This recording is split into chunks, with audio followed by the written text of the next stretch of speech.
Hello US எல்லாருக்கும் வணக்கம். நம்ம இந்த வீடியோவில் 5th செப்டம்பர் 2023 மார்க்கெட் அப்டேட்டை பார்க்கலாம்.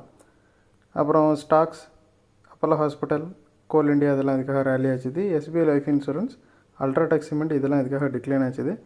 எஃப்எஸ்டிஎஸ் இவங்கெல்லாம் வந்து எவ்வளோ க்ரோர்ஸ்க்கு ஸ்டாக்ஸை பை அண்ட் செல் பண்ணியிருக்கிறாங்க. யூஎஸ் மார்க்கெட் இதுக்காக விழுந்துச்சு. கிரிப்டோ, க்ரூடு கரன்சி, கோல்டு இதோட ரேட்ஸ் எல்லாத்தையும் நம்ம இந்த வீடியோவில் பார்க்கலாம். ஃபஸ்ட் வந்து மார்க்கெட் அப்டேட்டை பார்த்துடலாம். அதுக்கு முன்னாடி வந்து நீங்கள் இந்த சேனலை இன்னும் சப்ஸ்கிரைப் பண்ணாமல் இருந்தால் மறந்துடாமல் சப்ஸ்கிரைப் பண்ணிடுங்க. அப்படியே அந்த பெல் ஐக்கானை கிளிக் பண்ணிங்கன்னா டெய்லி அப்டேட்ஸ் தவறாமல் கிடைக்கும். நிஃப்டி பார்த்தீங்கன்னா 46 பாயிண்ட்ஸ் வந்து ரேலி ஆயிருந்துச்சு. சென்செக்ஸ் வந்து 152 பாயிண்ட்ஸ் வந்து ரேலி ஆயிருந்துச்சு. நிஃப்டி வந்து 19,574 இருந்துச்சு. அப்புறம் ஸ்டாக்ஸ் பார்த்தோம் அப்படின்னா அப்போலோ ஹாஸ்பிட்டல்ஸ் வந்து 159 பாயிண்ட்ஸ் வந்து ரேலி ஆயிருந்துச்சு. ஸோ அதுக்கு ரீசன் என்னென்னு பார்த்தீங்கன்னா அவங்க வந்து இப்போதைக்கு சொல்லியிருக்கிறாங்க என்னென்னா ஒரு 3000 பெட்ஸ் வந்து ரியல் டைம் பேஷண்ட் மானிட்டரிங்க்கு அண்டரில் வந்து அவங்க இன்க்ரீஸ் பண்ண போகிறதா சொல்லியிருக்கிறாங்க. ஸோ அவங்களோட பெட் கெப்பாசிட்டியை வந்து இன்க்ரீஸ் பண்ணுறாங்க. ஸோ இதன் மூலமாக வந்து அவங்களுக்கு கொஞ்சம் லாபம் வர்றதுக்கும் அவங்களோட ஹாஸ்பிட்டல் வந்து விரிவடைகிறதுக்கான சான்சஸ் அதிகமாக இருக்குது. ஆல்ரெடி வந்து அப்போலோ ஹாஸ்பிட்டல்ஸ் வந்து ஒரு 2-3 மந்த்ஸாகவே விழுந்துட்டு இருந்ததில் நல்ல ப்ரைஸில் இருந்ததுனால இந்த நியூஸ் கேட்டதும் நல்லா ரேலியாக இருக்குது. கோல் இண்டியா பார்த்திங்கன்னா 7.5 வந்து ரேலி ஆச்சுது. கோல் இண்டியா வந்து ஏற்கனவே வந்து அவங்களோட அவுட்புட் வந்து சொல்லியிருந்தாங்க. அதாவது 13% வந்து கோல் இண்டியாவோட அவுட்புட் வந்து இன்க்ரீஸ் ஆகிருக்குது. 52.3 மில்லியன் டன்ஸ் வந்து ஆகஸ்ட்டில் வந்து அவங்க அவுட்புட் கொடுத்துருக்குறாங்க. அது மட்டும் இல்லாமல் அவங்களோட சப்ளை வந்து 15% வந்து இன்க்ரீஸ் ஆகிருக்குது. அது பார்த்திங்க அப்படின்னா 59 மெட்ரிக் டன். ஸோ அவங்களோட க்ரோத் வந்து 52.3 மெட்ரிக் டன்னு, அவங்களோட சப்ளை வந்து 59 மெட்ரிக் டன்.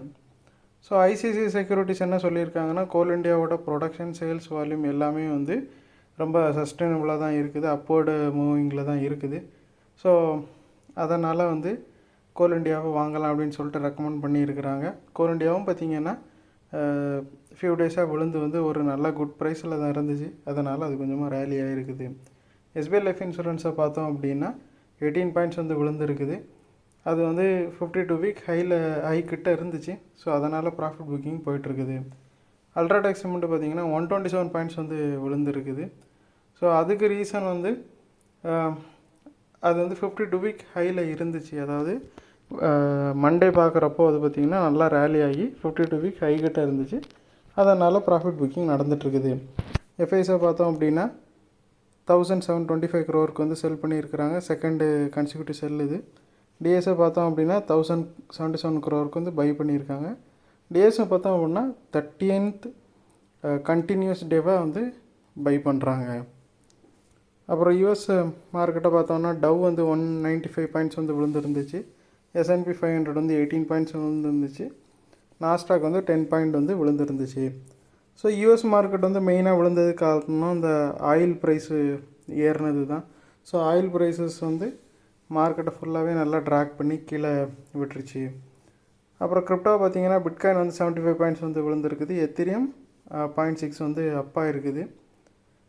பிட்காயின் வந்து ஏற்கனவே சொன்ன மாதிரி யூஎஸோட எஸ்இசி வந்து பிட்காயின் இடிஎஃப்ஸுக்கான அப்ளிகேஷன்ஸை வந்து அனலைஸ் பண்ணுறதுக்கும் அதை அப்ரூவ் பண்ணுறதுக்கும் எங்களுக்கு நிறையா டைம் வேணும்னு சொல்லிக்கிட்டதுனால ஒரு பிட்காயின் ரிலேட்டட் ஒரு கேஸில் ஜெயிச்சு இன்க்ரீஸ் ஆன பிட்காயின் அப்படியே அதை விட அதிகமாக ஃபால் ஆகி இப்போ ஒரு பொசிஷனில் இருக்குது. ஸோ 29,000 ஃபஸ்ட்டு சுற்றிட்டு இருந்துச்சு. அப்புறம் 26,000 கிட்டே இருந்துச்சு. இப்போ வந்து 25,000 பிட்காயின் ரீச் ஆகிடுச்சு. ஸோ ஏற்கனவே அவங்க சொன்ன மாதிரி இதுக்கப்புறம் வந்து அது 23,000 வரைக்கும் பிட்காயின் போகிறதுக்கு சான்சஸ் இருக்குது விழுந்து அப்படின்னு சொல்கிறாங்க. அப்புறம் க்ரூடை பார்த்தோம் அப்படின்னா பிரெண்ட் வந்து 89.97 இருக்குது. ஸோ ஏறக்குறைய 90 கிட்ட போயிடுச்சு பெர் பேரலுக்கு. இன்றைக்கி மட்டும் ஏறக்குறைய 1% வந்து க்ரூட் வந்து இன்க்ரீஸ் ஆகிருக்குது. ஸோ அதுக்கு காரணம் வந்து ரஷ்யா அப்புறம் சவுதி இவங்க எல்லாருமே வந்து அவங்களோட ப்ரொடக்ஷன் கட்டை வந்து எக்ஸ்டெண்ட் பண்ணியிருக்கிறாங்க. ஸோ அதெல்லாம் பார்த்திங்கன்னா டிசம்பர் வரைக்கும் கட் பண்ணுறதா சொல்லியிருக்கிறாங்க. ஸோ இந்த நியூஸஸ் எல்லாம் வந்ததும் க்ரூடு வந்து ஹை டிமாண்ட் இருக்குது யூஎஸில், ஆல்சோ சைனாவிலையும் இருக்குது.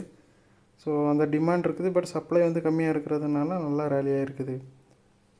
கரன்சி பார்த்திங்கன்னா 83.04 இருக்குது. இந்தியன் ருப்பி வந்து 0.29 வந்து விழுந்திருக்குது. ஸோ அதனால் USD 0.29 வந்து இன்க்ரீஸ் ஆகிருக்குது. கோல்டு பார்த்தோம் அப்படின்னா 1951 க்ளோஸ் ஆச்சுது. 12 பாயிண்ட்ஸ் வந்து விழுந்திருக்குது. 0.60% ஃபால் இது. USD வந்து ஸ்ட்ராங் ஆனதுனால கோல்டு வந்து விழுந்திருக்குது. ஸோ இந்த வீடியோவில் உங்களுக்கு கொடுத்த இன்ஃபர்மேஷன்ஸ் எல்லாம் கண்டிப்பாக ஹெல்ப்ஃபுல்லாக இருந்திருக்கும் நான் நம்புகிறேன். இது உங்களோட ஃபியூச்சர் ட்ரேடிங் செஷனுக்கு கண்டிப்பாக ஹெல்ப் பண்ணும். இந்த வீடியோ உங்களுக்கு பிடிச்சிருந்துச்சுன்னா லைக் பண்ணுங்கள், ஷேர் பண்ணுங்கள், மறக்காமல் சேனலுக்கு சப்ஸ்கிரைப் பண்ணுங்கள். அப்படியே இந்த பெல் ஐக்கானை கிளிக் பண்ணிங்கன்னா டெய்லி அப்டேட்ஸ் தவறாமல் கிடைக்கும். தேங்க்ஸ் ஃபார் வாட்சிங். Keep supporting. தேங்க்யூ.